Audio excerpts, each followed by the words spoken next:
ನಾನು ಈ ನೆಕ್ಲೆಸ್ ಬಾಕ್ಸ್ನ ನನ್ನ ಕ್ಯಾಬಿನಲ್ಲಿ ಇಟ್ಮೇಲೆ ನಾನು ಬರೋವರೆಗೂ ಯಾರು ಕ್ಯಾಬಿನ್ ಒಳಗೆ ಹೋಗಿಲ್ಲ. ಅದು CCTV ಫೂಟೇಜಲ್ಲಿ ಕ್ಲಿಯರ್ ಆಗಿ ಕಾಣ್ತಿದೆ.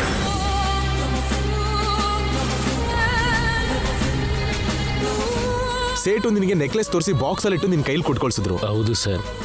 ಆ ಬಾಕ್ಸ್ನ ಆಫೀಸ್ ತನಕ ಭದ್ರವಾಗಿ ನೀನೇ ತಗೊಂಡ್ ಬಂದೆ. ಹೌದು ಸರ್. ಹಾಗಾದ್ರೆ ಬಾಕ್ಸಲ್ಲಿ ನೆಕ್ಲೆಸ್ ಇಲ್ಲ.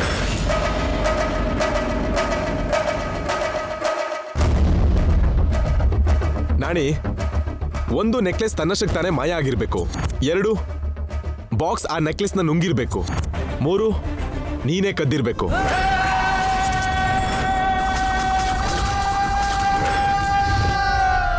ನೆಕ್ಲೆಸ್ ಮಾಯ ಆಯ್ತು ಅಂದ್ರೆ, ಬಾಕ್ಸ್ ನುಂಗ್ತು ಅಂದ್ರೆ ನೀನ್ ನಂಬ್ತೀಯಾ? ನಂಬಲ್ಲ ಸರ್. ಸೊ ನೀನೇ ಕದ್ದಿದ್ದು ಅಂತ ನಾನು ಹೇಳ್ತೀನಿ. ಸರ್ ಏನ್ ಹೇಳ್ತಾ ಇದ್ದೀರ ನೀವು?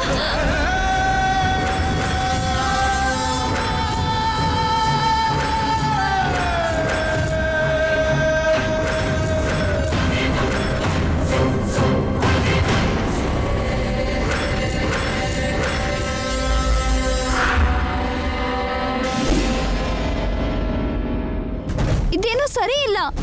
35 ಲಕ್ಷಕ್ಕೋಸ್ಕರ ನಿಮ್ ಹತ್ರ ಕೆಲಸ ಮಾಡೋ ಮನುಷ್ಯಂಗೆ ಹೊಡಿತೀರಾ?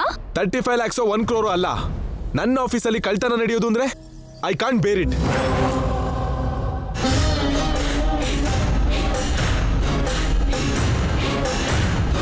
ನನ್ನ ಬಗ್ಗೆ ನಿನಗೆ ಚೆನ್ನಾಗಿ ಗೊತ್ತು. ಮರ್ಯಾದೆಯಿಂದ ನಿಜ ಹೇಳು, ನೆಕ್ಲೆಸ್ ಏನ್ ಮಾಡ್ದೆ? ನೀವು ಹೊಡೆದ್ರು ಕೊಂದ್ರು, ನೆಕ್ಲೆಸ್ ಏನಾಯ್ತು ನನಗೆ ಗೊತ್ತಿಲ್ಲ ಸರ್. ನಾವ್ ಹೀಗ್ ಕೇಳಿದ್ರೆ ಹೇಳಲ್ಲ ಮಾವ. ಪೊಲೀಸ್ನ ಕರ್ಸಿ ಮರ್ಯಾದೆ ಮಾಡ್ಸಿದ್ರೆ ಆಗ ನಿಜ ಹೇಳ್ತಾನೆ.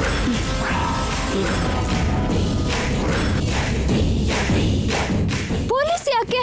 ಪಾಪ ನಾಣಿ ಏನು ಗೊತ್ತಿಲ್ಲ ಅಂತಿದಾರಲ್ಲ. ಯಾವ ಕಳ್ಳ ಆದ್ರೂ ಮಾಡಿರೋ ಕಳ್ತನದ ಬಗ್ಗೆ ಗೊತ್ತಿಲ್ಲ ಅಂತಾನೆ ಹೇಳೋದು. ನಾಣಿ ಕಳ್ಳ ಅಲ್ಲ. ಈ ಆಫೀಸಲ್ಲಿ ನಂಬಿಕೆಯಿಂದ ಕೆಲಸ ಮಾಡೋ ಮನುಷ್ಯ. ನಂಬಿರೋರಿಂದನೇ ನಂಬಿಕೆ ದ್ರೋಹ ಆಗಿದೆ ನಿತ್ಯ. ಅನುಮಾನ ಪಡೋಕ್ಕೂ ಒಂದು ಮಿತಿ ಇರಬೇಕು. ನಾಣಿ ಎಷ್ಟು ವರ್ಷದಿಂದ ನಿಮ್ಮ ಹತ್ರ ಕೆಲಸ ಮಾಡ್ತಿದ್ದಾರೆ? ಯಾವತ್ತಾದ್ರೂ ಇಂಥ ಕೆಲಸ ಮಾಡಿದ್ರಾ? ಓಕೆ, ನಾನು ಅನುಮಾನ ಪಡಲ್ಲ. ನೆಕ್ಲೆಸ್ ಏನಾಯ್ತು ಅಂತ ಹೇಳಕ್ ಹೇಳು. ಸರ್, ನೀವು ನನ್ನ ಕೊಂದು ಹಾಕಿದ್ರು, ನೆಕ್ಲೆಸ್ ಏನಾಯ್ತು ನನಗೆ ಗೊತ್ತಿಲ್ಲ sir. Swapna, call the police. Swapna ಇರು. ಅವಸರ ಪಡಬೇಡಿ. ಎಲ್ಲೋ ಏನೋ ತಪ್ಪು ನಡೆದಿದೆ. ನಾಣಿ ನಮ್ಮವರು, ನಿಮ್ಮನ್ನೇ ನಂಬಿರೋ ಮನುಷ್ಯ. ತಪ್ಪು ಮಾಡಿದ್ಮೇಲೆ ನಮ್ಮವರು ತಮ್ಮವರು ಅಂತ ಭೇದ ಇರಲ್ಲ ನಿತ್ಯ. ಅವ್ರ ಸ್ವಾಮಿ ಭಕ್ತಿ ಅನುಮಾನಿಸಿ ನೀವು ತಪ್ಪು ಮಾಡ್ತಿರೋದು. It's none of your business. It's my office. Don't interfere. ಇಲ್ಲಿ ನಿನ್ ಸಜೆಷನ್ ಬೇಕಾಗಿಲ್ಲ. ಕಾಲ್ ದ ಪೊಲೀಸ್. ಯಾ.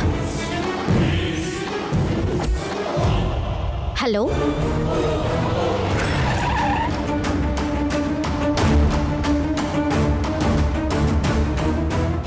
ನಮಸ್ಕಾರ ಸರ್. ಇನ್ಸ್ಪೆಕ್ಟರ್, ನಮ್ಮ ಆಫೀಸಲ್ಲಿ 35 lakhs ಬೆಲೆ ಬಾಳೋ ನೆಕ್ಲೆಸ್ ಕಳ್ತನ ಆಗಿದೆ. ನನ್ನ PA ನಾಣಿನ ಸಸ್ಪೆಕ್ಟ್ ಮಾಡ್ತಿದ್ದೀನಿ. Take him to the custody and recover my necklace. Okay sir. Constable, arrest ಮಾಡಿ. ಸರ್ ಸರ್ ನನಗೆ ಯಾವ ವಿಷಯನೂ ಗೊತ್ತಿಲ್ಲ, ನನ್ನ ನಂಬಿ ಸರ್. ನನ್ನ ಮರ್ಯಾದೆ ಹೋಗುತ್ತೆ ಸರ್. ನನ್ನ ಮೀನಾಕ್ಷಿ ಅನ್ಯಾಯ ಆಗುತ್ತೆ ಸರ್. ನಿಮಗೆ ಕಾಲಿಗೆ ಬೀಳ್ತೀನಿ ಸರ್. ನೆಕ್ಲೆಸ್ ವಾಪಸ್ ಕೊಟ್ರೆ ಯಾರ ಕಾಲು ಹಿಡಿಬೇಕಾಗಿಲ್ಲ. ಸರ್, ನಾನು ನಿಮ್ಮ ನಾಣಿ. ನನ್ನ ಮೇಲೆ ಅನುಮಾನ ಪಡಬೇಡಿ ಸರ್. Please please sir. ಹಾಗಲ್ಲ, ಒಂದ್ಸಲ ಆದ್ರೂ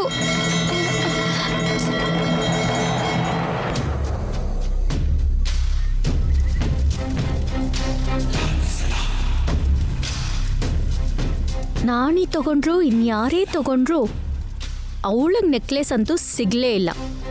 ಇಲ್ಲಾಂದ್ರೆ ಮಾವ ನನಗ್ ತಗೊಳ್ತೀರಾ, ಅವಳಗ್ ತಗೊಂತಾನ? ಸರಿಯಾದ ಶಿಕ್ಷೆ ಆಯ್ತು.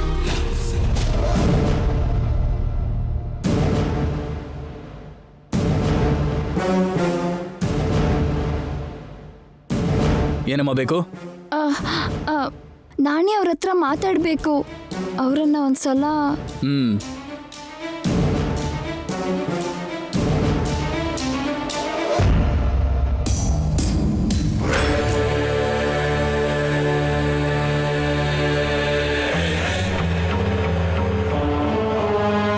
ನಾಣಿ ಅವರೇ,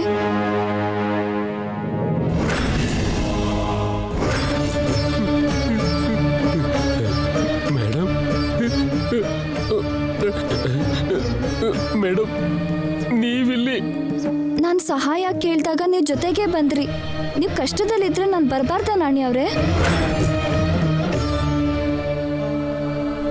ಅಲ್ಲ, ನಿಮ್ಮ ಬಾಸ್ ಎಂತ ಮನುಷ್ಯ ನಾಣಿ ಅವರೇ? ನೀವೆಷ್ಟು ನಂಬಿಕೆಯಿಂದ ಕೆಲಸ ಮಾಡಿದ್ರು ನಿಮಗೆ ಕೊಡೋ ಗೌರವ ಇದೇನಾ? ಸಾರ್ ಏನು ಅನ್ಬೇಡಿ ಮೇಡಮ್, ಅವರು ತಪ್ಪು ಮಾಡಲ್ಲ. ಅವ್ರ ಹತ್ರ ಕೆಲಸ ಮಾಡೋರು ತಪ್ಪು ಮಾಡಿದ್ರೆ ಕ್ಷಮಿಸಲ್ಲ. ಯಾವ ತಪ್ಪು ಮಾಡ್ತಿರೋ ನಿಮಗೆ ಕೆನ್ನೆಗೊಡ್ದು ಪೊಲೀಸಿಗೆ ಹಿಡ್ಕೊಟ್ಟಿರೋ ಮನುಷ್ಯನ ನೀವಿನ್ನೂ ವಹಿಸ್ಕೊಂಡು ಮಾತಾಡ್ತೀರಾ? ಇದೆಲ್ಲ ಸಾರು ನನ್ನ ಮೇಲೆ ಕೋಪಕ್ಕೆ ಮಾಡಿಲ್ಲ ಮೇಡಮ್, ನಿಮ್ಮ ಮೇಲಿರೋ ಪ್ರೀತಿಗೆ ಮಾಡಿದ್ದು.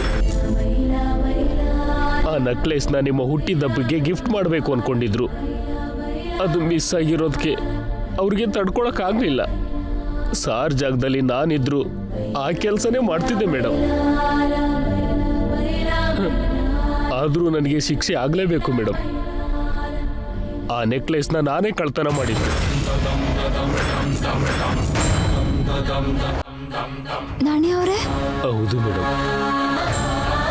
ಆಫೀಸಲ್ಲಿ ನೆಕ್ಲೆಸ್ ಡಿಸೈನ್ ನೋಡ್ತಿದ್ದಾಗೆ ಆ ಥರದ್ದು ಮೀನಾಕ್ಷಿಗಿದ್ರೆ ಚೆನ್ನಾಗಿರುತ್ತೆ ಅಂತ ಆಸೆ ಪಟ್ಟೆ. ಆವಾಗಲೇ ಆ ನೆಕ್ಲೆಸ್ನ ಕದಿಬೇಕು ಅಂತ ಅನಿಸಿತ್ತು. ಬಡವ ನೀನು ಮಡಗ್ದಂಗೆ ಇರು ಅಂತ, ಬಡವರಿಗೆ ಆಸೆ ಪಡೋಕ್ಕೂ ಅರ್ಹತೆ ಇಲ್ಲ ಅಂತ, ಅದು ತಪ್ಪು ಅಂತ ಈಗ ಗೊತ್ತಾಯ್ತು. ನೀವು ಈ ಕಾಲದಲ್ಲಿ ಹುಟ್ಟಬೇಕಾದವರಲ್ಲ, ಆದ್ರೂ ಇಷ್ಟು ಭಕ್ತರಾದ್ರೆ ಹೇಗೆ ನಾಣಿ ಅವರೇ? ಅನ್ನ ಕೊಡೋರು ದೇವರೇ ಅಲ್ವಾ? ದೇವ್ರ ಮೇಲೆ ಭಕ್ತಿ ಇರೋದ್ರಲ್ಲಿ ತಪ್ಪೇನಿದೆ ಹೇಳಿ?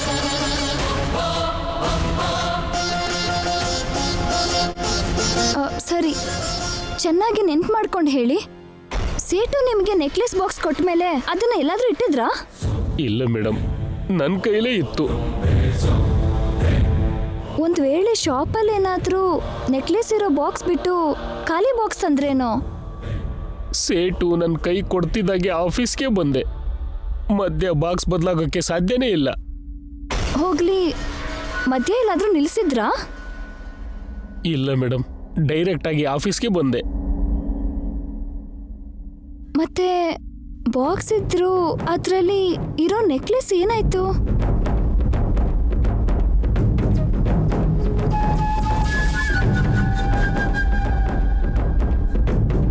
ನಾಣಿ ಅವರೇ, ಮತ್ತೆ ಚೆನ್ನಾಗಿ ನೆನ್ಪು ಮಾಡ್ಕೊಳ್ಳಿ. ಒಡವೆ ಶಾಪಿಗೂ ಆಫೀಸಿಗೂ ಮಧ್ಯೆ ಖಂಡಿತ ಏನೋ ಬದಲಾಗಿದೆ. ಆಗಲೇ ನೆಕ್ಲೆಸ್ ಹೋಗಿರೋದು.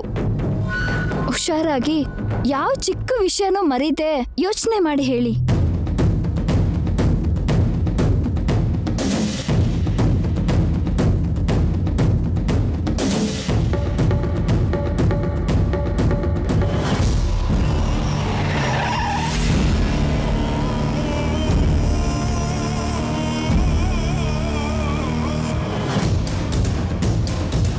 ನೆನಪಾಯ್ತು ಮೇಡಮ್, ಸೆಲಾರ್ನಲ್ಲಿ ನಾವು ಕಾರಲ್ಲಿ ಬರ್ತಿದ್ರೆ ನೀವು ಜಾಬ್ ಕೊಡಿಸಿರೋ ಕೀರ್ತಿಗೆ ಸಡನ್ ಆಗಿ ಕಾರ್ ಡ್ಯಾಶ್ ಆಯಿತು. ಅವಳ ಕೈಲಿರೋ ಫೈಲ್ಗಳು ಕೆಳಗಡೆ ಬಿತ್ತು. ಆ ಫೈಲ್ಗಳನ್ನ ಎತ್ಕೊಳ್ಳೋಕ್ಕೋಸ್ಕರ 2 ಸೆಕೆಂಡು ಬಾಕ್ಸ್ ಪಕ್ಕದಲ್ಲಿಟ್ಟು ಆ ಫೈಲ್ಗಳನ್ನ ಅವಳ ಕೈ ಕೊಟ್ಟು ಬಾಕ್ಸ್ ಎತ್ಕೊಂಡೆ ಮೇಡಮ್.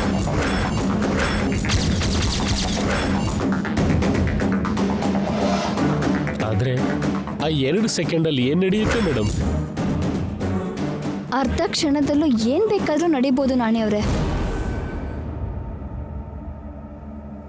ನೀವು ಧೈರ್ಯವಾಗಿರಿ. ನಿಮ್ಮನ್ನ ಬಿಡಿಸೋ ಜವಾಬ್ದಾರಿ ನಂದು.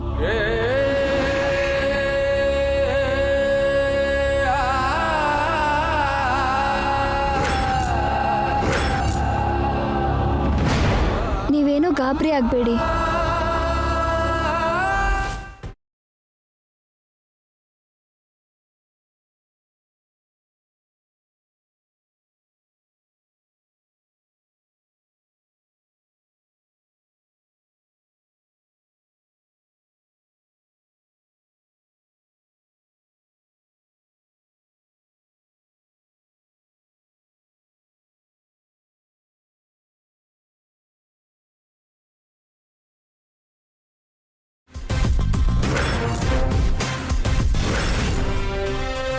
ಮೇಡಮ್ ಯಾಕೆ ನನ್ನನ್ನೇ ನೋಡ್ತಿದ್ದಾರೆ?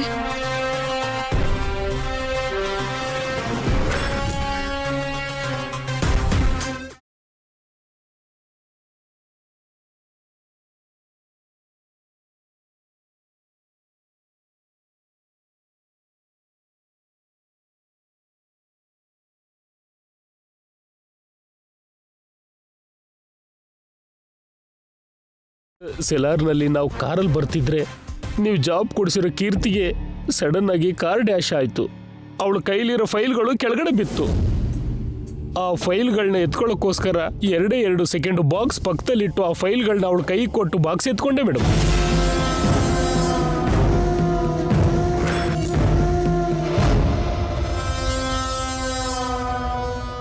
ಇವಳೇನು ನಾನು ನೋಡಿ ಹೆದರ್ಕೊಳ್ತಿದ್ದಾಳೆ?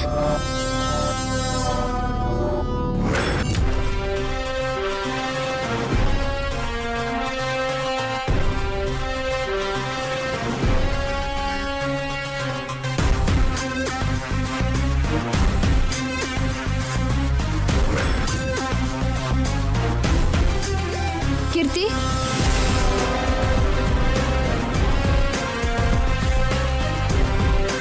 ಮೇಡಮ್, ಒಂದ್ಸಲ ಹೊರಗಡೆ ಬರ್ತೀಯಾ? ಯಾಕೆ ಮೇಡಮ್? ಸ್ವಲ್ಪ ಮಾತಾಡ್ಬೇಕಿತ್ತು.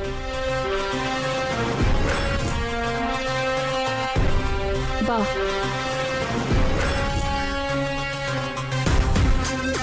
ಬಾ.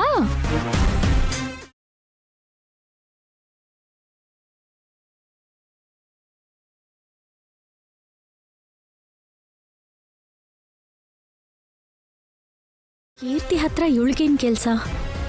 ಏನೋ ನಡೀತಿದೆ, ಅದೇನು ತಿಳ್ಕೋಬೇಕು.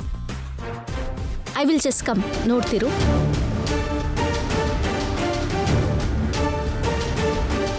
ಹೇಳಿ ಮೇಡಮ್. ಹೇಳ್ಬೇಕಾದವಳು ನೀನೇ. ನಾಳೆ ಅವರು ನೆಕ್ಲೆಸ್ ತರುವಾಗ ಸೆಲ್ಲರಲ್ಲಿ ನೀನೇನ್ ಮಾಡ್ತಿದ್ದೆ? ಅದು ಮೇಡಮ್,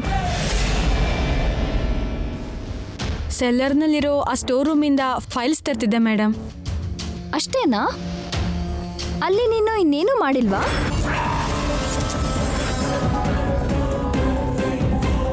ಏನು ಇವಳು ದೊಡ್ಡ ಪೊಲೀಸ್ ಆಫೀಸರ್ ಥರ ಅವಳನ್ನ ಇಂಟ್ರಾಗೇಟ್ ಮಾಡ್ತಿದ್ದಾಳೆ? ಹೇಳು ಕೀರ್ತಿ. ಅಂದರೆ ಅದು ಮೇಡಮ್, ಸೆಲ್ಲರ್ನಲ್ಲಿ ನಿಂಗೆ ಒಂದು ಕಾರ್ ಡಿಕ್ಕಿ ಹೊಡಿಯಕ್ಕೆ ಬಂತು.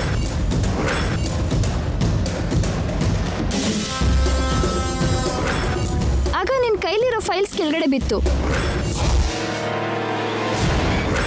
ಅದನ್ನ ತೆಗೆದು ನಾಣಿ ಅವರು ನಿನ್ನ ಕೈ ಮೇಲಿಟ್ರು. ತನ್ನ ಕೈಲಿರೋ ನೆಕ್ಲೆಸ್ ಬಾಕ್ಸ್ನ ಪಕ್ಕದಲ್ಲಿಟ್ಟು ಪಾಪ ನಿನಗೆ ಸಹಾಯ ಮಾಡಿದ್ರು.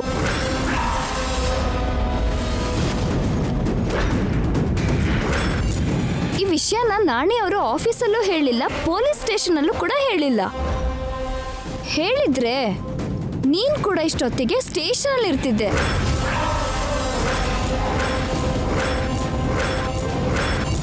ನಿನ್ನ ಹತ್ರ ದುಡ್ಡಿಲ್ಲ ಅಂತ ನನಗೆ ಗೊತ್ತು, ಆದ್ರೆ ಒಳ್ಳೆತನ ಕೂಡ ಇಲ್ಲ ಅಂತ ನಾನು ಅಂದ್ಕೊಳ್ಬಾರ್ದು. ಅಂದ್ರೆ ನೀನ್ ನನಗೆ ನಿಜ ಹೇಳಬೇಕು.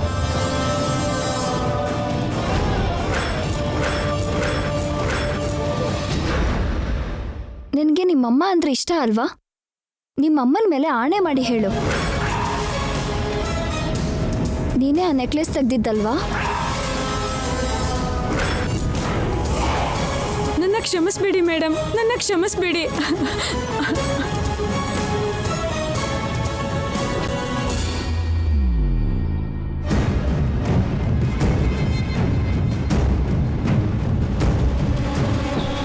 ನೆಕ್ಲೆಸ್ ನಾನೇ ತೆಗ್ದಿದ್ದು ಮೇಡಮ್.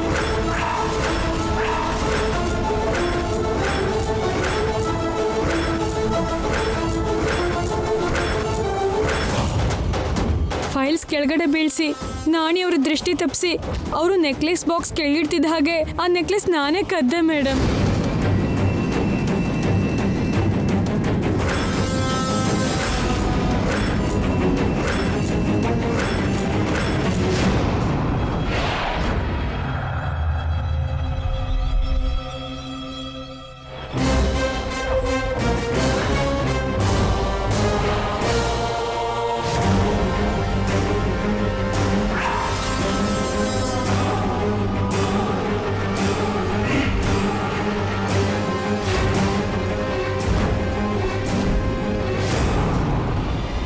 ಕಳ್ಳಿಗೆ ಅನಾವಶ್ಯಕ ಜಾಬ್ ಕೊಡಿಸಿ ತಪ್ಪು ಮಾಡಿದಾಳೆ ಅಂತ ಮಾವಂಗೆ ಹೇಳಿ ನಿತ್ಯ ಕೆನ್ನೆಗೆ ಹೊಡಿಸ್ಬೇಕು. ಯಾಕೆ ನೀನು ಈ ಥರ ಮಾಡ್ದೆ? ನಿನ್ ಕಷ್ಟದಲ್ಲಿದ್ಯಾ ಅಂತ ನಾನು ನಿನ್ನ ನಂಬಿ ನಿನಗೆ ತಿರ್ಗಾ ಕೆಲಸ ಕೊಡ್ಸಿದ್ರೆ ನನ್ನ ನಂಬಿಕೆಗೆ ದ್ರೋಹ ಮಾಡ್ತೀಯಾ?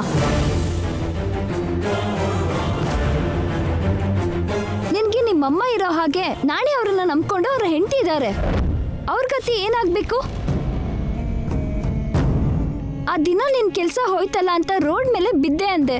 ಇವತ್ತು ನಿನ್ನಿಂದ ನಾಣಿ ಅವರು ನಿಮ್ ಸರ್ ಹತ್ರ ಮಾತ್ ಕೇಳ್ಬೇಕಾಯ್ತು. ಪೊಲೀಸ್ ಸ್ಟೇಷನ್ ಅಲ್ಲಿ ಇದ್ದಾರೆ. ಎಲ್ಲರ ಮುಂದೆ ಅವಮಾನ ಆಯ್ತು. ಇದಕ್ಕೇನು ಉತ್ತರ ಕೊಡ್ತೀಯಾ? ಸಾರಿ ಮೇಡಮ್, ಜೈ ಸರ್ ಈ ವಿಷಯನ ಇಷ್ಟು ಸೀರಿಯಸ್ ಆಗಿ ತಗೋತಾರೆ ಅಂತ ಅನ್ಕೊಂಡಿರ್ಲಿಲ್ಲ. ನನ್ನ ಅಮ್ಮಂಗೆ ಹಾಸ್ಪಿಟಲ್ ಬಿಲ್ ಕಟ್ಟೋದಕ್ಕೆ ದುಡ್ಡು ಬೇಕು. ನೆಕ್ಲೆಸ್ ಅಡ ಇಟ್ಟು ಹಾಸ್ಪಿಟಲ್ ಬಿಲ್ ಕಟ್ಟಿ ಸ್ಯಾಲ್ರಿ ಬರ್ತಿದ್ದ ಹಾಗೆ ನೆಕ್ಲೆಸ್ ಬಿಡಿಸಿ ಯಾರಿಗೂ ತಿಳಿದ ಹಾಗೆ ತಿರ್ಗಾ ಆಫೀಸಲ್ಲಿ ಇಡೋಣ ಅಂದ್ಕೊಂಡೆ. ಆದರೆ ಅಷ್ಟೊತ್ತಿಗೆ ಏನೇನೆಲ್ಲ ನಡೀತು. ಅಮ್ಮಂಗೋಸ್ಕರ ಪ್ರಾಣನೇ ಬಿಡ್ಬೋದು, ತಪ್ಪಿಲ್ಲ. ಆದ್ರೆ ಮರ್ಯಾದೆ ಬಿಡ್ತೀಯಾ? ಅಮ್ಮ ನಮ್ಗೆ ಹಂಚೋ ಪ್ರೀತಿಲಿ ಇಲ್ದೇ ಇರೋ ಕಲ್ಮಶ ಅಮ್ಮಂಗೆ ನಾವು ಮಾಡೋ ಸೇವೆಲಿ ಯಾಕಿರ್ಬೇಕು ಕೀರ್ತಿ? ಸ್ವಚ್ಛವಾದ ಜೀವನ ನಮಗ್ ಕೊಟ್ಟಿರೋ ಅಮ್ಮನ್ ಕಾಪಾಡ್ಕೊಳ್ಳೋದಿಕ್ಕೆ ನಾವು ತುಚ್ಛವಾಗಿ ಬದಲಾಗೋದು ಒಳ್ಳೆ ಕೆಲ್ಸನಾ? ಅಮೃತದಂತ ಅಮ್ಮನ ದಕ್ಕಿಸ್ಕೊಳ್ಳೋಕೆ ನೀನು ವಿಷ ಆಗೋದು ಒಳ್ಳೆ ವಿಷಯನಾ? ಅಲ್ಲ ಮೇಡಮ್, ನಾನು ಬೇಕು ಅಂತ ಮಾಡಿಲ್ಲ. ಆ ಸಮಯಕ್ಕೆ ಅಂತ ದುರ್ಬುದ್ಧಿ ಹುಟ್ಬಿಡ್ತು. ನನ್ನ ಕ್ಷಮಿಸಿ ಮೇಡಮ್. ನಿಮ್ಮ ಕಾಲು ಹಿಡ್ಕೋತೀನಿ ಮೇಡಮ್. ಪ್ಲೀಸ್ ಮೇಡಮ್, ನನ್ನನ್ನು ಕಾಪಾಡಿ. ನೀನು ಅವಳ ಕಾಲು ಹಿಡ್ಕೊಂಡೆ, ಅವಳು ಮಾವನ ಕಾಲು ಹಿಡಿಯೋ ಹಾಗೆ ಮಾಡ್ತೀನಿ, ನೋಡ್ತಾ ಇರು. ಈಗಲೇ ಹೋಗಿ ಮಾವಂಗೆ ಹೇಳ್ತೀನಿ. ನೋಡು, ಇನ್ಯಾವತ್ತೂ ಹೀಗೆ ತಪ್ಪು ಮಾಡಬೇಡ. ನಮ್ಮ ಸಂತೋಷಕ್ಕೋಸ್ಕರ ಬೇರೆಯವ್ರಿಗೆ ನೋವು ಕೊಡೋದು ಮಹಾಪಾಪ. ಆ ನೆಕ್ಲೇಸ್ ನನಗೆ ಕೊಡು.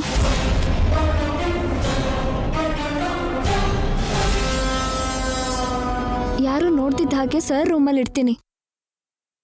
ನಾನೇ ಅವ್ರನ್ನ ಬಿಡಿಸ್ತೀನಿ.